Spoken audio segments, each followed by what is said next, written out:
Intel's radical 12th general processors, price, performance and release date. Intel unveiled its 12th general processors today, shedding light on what promises to be the company's biggest step forward on the desktop for years. These are finally 10 nanometers parts, after 7 brutal years and multiple 14 nanometers iterations, and they also adopt a radically different hybrid design. With a combination of low-power, efficient, cores and high-power multi-threaded, performance cores. The top chip, the Core i9 12900K, includes 8 of each type, for 16 cores and 24 threads in total, and promises to offer boosts of up to 30% depending on workload. For gaming, Intel is projecting gains of up to 20%. Again depending on the game, and with the potential for more to come as games are optimized for the unique arrangement. These chips should also multitask better, with the more efficient E-cores taking on background tasks like streaming or virus scans while the P-cores handle gaming or content creation. The new CPUs will arrive on November 4, so we don't have long to wait. As well as the new CPUs, with that new process and new big, little design, there's also a new larger socket, LGA 1700, which is found on a new 600 series of motherboards, beginning with the high-end Z690.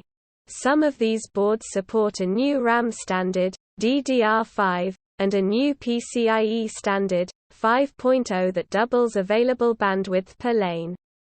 To complicate matters further, Windows 11 is recommended to get the most out of the new Intel architecture. That leaves a lot of variables for testing, which we'll get into down the road, but for now, let's look at each of the new CPUs, detail Intel's performance claims and discuss exactly how they're able to extract more grunt from the new designs. Intel unveiled 6 Alder Lake models today, which we've entabled below. The usual product families and suffixes apply here, so we have Core i5, i7 and i9, with K for unlocked, overclockable products and KF for unlocked products without integrated graphics. Locked and Core i3 models are likely to come down the road but haven't been announced today. The 1290K flagship is $50 more expensive than its predecessor, the 11900K. Although this is a price per 1,000 units and retail prices may be higher anyway due to the ongoing chip shortage.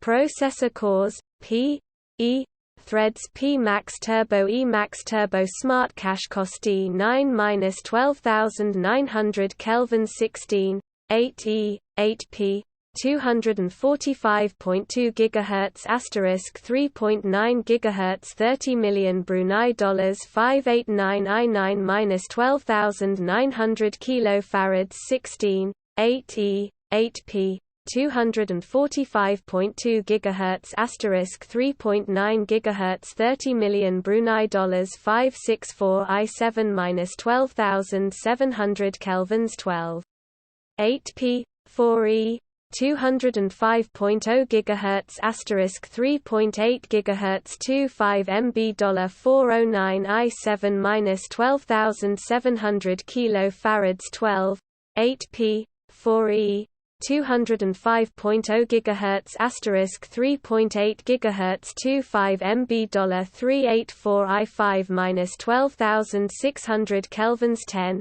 6P, 4E, 164.9 GHz 3.6 GHz 20 million Brunei dollars 289i5-12600 kilofarads 10, 6P, 4E, 164.9 GHz 3.6 GHz 20 million Brunei dollars 264 max P-core turbo frequency is reached via Intel Turbo Boost Max Technology 3.0.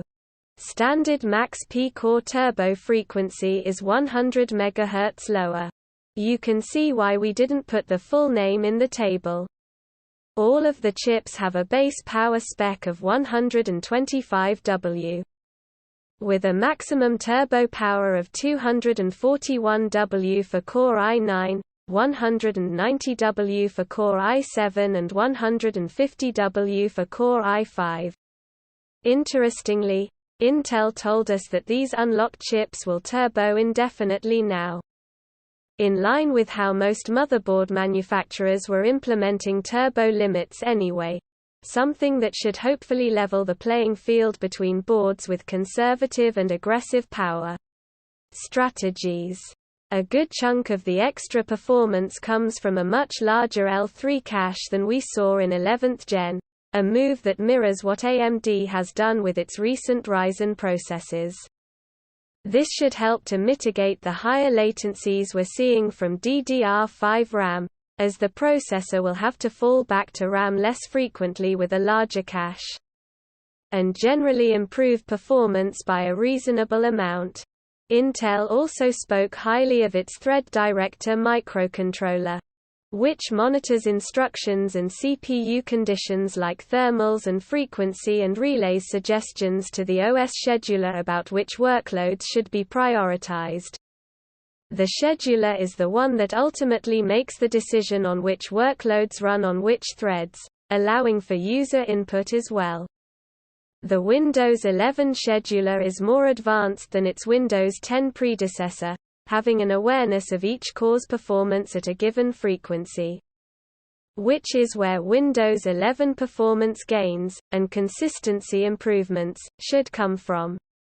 AnandTech's 12th General Analysis goes into more detail about how this all works, and is well worth a read. For gaming, Intel showed sizable gains from the Ryzen 5950X to the 12900K in the likes of Grid 2019, plus 20%, Troy, A Total War Saga, plus 30%, Hitman 3, plus 15%, Mount and Blade 2. Bannerlord, plus 14%, Far Cry 6, plus 16%, and Age of Empires 4, plus 11%. All of these were at 1080p max settings.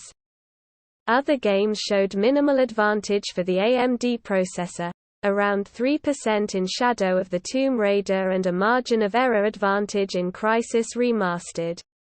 However, these numbers were from a Windows 11 rig before AMD's L3 cache issues were ironed out, so expect the margin to be tighter by the time these CPUs hit store shelves. As well as potentially strong gaming performance, Intel touted a 32% speed boost in a Premiere Pro workload, a 36% boost in a Lightroom workload. So 12th General has some potential for content creators too. We're planning a workstation build around 12th Gen, so stay tuned to see how that shakes out. All of these gains sound reasonable. But as always, Intel is of course motivated to find the best examples it can, so wait for reviews, presumably around that November 4 release date, for more information about real-world performance. What about that new Ddr5 Ram? It's worth going over the essentials from today's announcements. The big thing here is that the module should operate at higher frequencies and higher latencies. So high-spec Ddr4 may be more performant than the fastest Ddr5 kits in some tasks, for now. As with Ddr4, latencies should come down and frequencies should go up as the technology matures. So there's a decision to be made between a board with better value right now and one that will potentially scale better in the future. Ddr5 supports a new XMP standard, XMP 3.0, which allows for 5 profiles, frequency, timing and voltage settings, essentially, over the 2 in Ddr4. Interestingly, while 3 of these are set by the RAM manufacturer, 2 can be set by the user, complete with descriptive names, e.g. you might create profiles suited for different tasks, like gaming and content creation, and be able to switch between them rapidly. Power management has also migrated from the motherboard to the RAM itself, which could allow for more tweaking and overclocking opportunities in the future. And allows RAM settings to be altered in software, i.e. from Windows rather than from the BIOS. Finally, memory can now turbo. It can run at its advertised XMP or manually overclocked frequency under load, but can dial back its speed and voltage to more conservative JEDEC profiles as standard. Neat. We should also mention overclocking. Intel seemed to suggest that there would be significant headroom for CPU overclocking available, as well as plenty of new knobs to play with. "We've got you covered in knobs," was one memorable quote from the press event we attended. "Beef 30% faster than the competition" was another. But we shan't share the context of that one just yet. Both the E and P cores can be overclocked, as can the ring or cache frequency, graphics frequency, memory frequency, as discussed, and base clock, BCLK, frequency, the latter of which we haven't seen for years. There's also a new one-click OC function in Intel's Extreme Tuning Utility 7.5. which bumps up P cores by 100 MHz and E cores by 300 MHz. Finally, the 12th General uses a 25% thinner die, as did 11th Gen, and a 15% thinner soldered thermal interface material or STIM. This is new, which should make cooling the new chips a little easier. As well as Intel's 12th General festivities, its many partners have also made conjoined announcements. Specifically, ASUS would like you to know that they are making a proper whack ton of motherboards, with both DDR4 and DDR5 options available, as well as CPU coolers that fit the new LGA 1700 socket. MSI, for its part, has also announced a full range of gaming and creator-focused motherboard options, again with both RAM options. Finally, Corsair has also released a bevy of new CPU coolers for the new format, including some rather good-looking ones that include incredibly high-res screens on so you can see your temperatures in stunning HD, or your favorite GIFs, whatever floats your boat.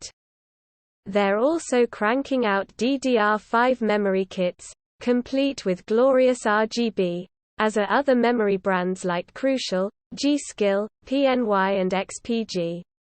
We've received items from these vendors, so we'll be able to tell you more about them around the time that everything launches around November 4th.